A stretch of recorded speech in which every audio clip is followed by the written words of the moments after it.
This morning you told the BBC it was nonsense to suggest that the NHS was part of Labour's plan to move towards a 4-day work week. A few hours later, the Shadow Chancellor made it clear the NHS was very much part of Labour's plan to get to a 32-hour week within a decade. Now that it's evening, have you got a grip on your party's policy? Well, it is nonsense to suggest that there'll be a mandatory 4-day week in the NHS. I was correct when I said that was nonsense. That is still the case. Well, let me just finish at the point, and then I'm sure you'll come back at me.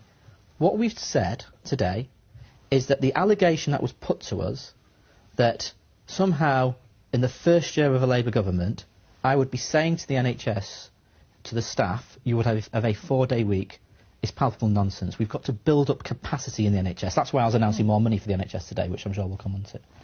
But John McDonnell more broadly has said he wants us to move to a position over the next 10 years when average working hours across the whole economy move from 37 hours a week down to 32 hours a week. Including the NHS? Well, the NHS will be involved in those calculations, because when the NHS employs over 1 million staff, of course they'll be involved in those calculations. But that is different from saying to the NHS, here is a top-down rule that all the staff will be working 4 days a week. Not least because, and people are right to look askance at me like you are doing, that would entail us finding something like 300 million extra hours in the NHS.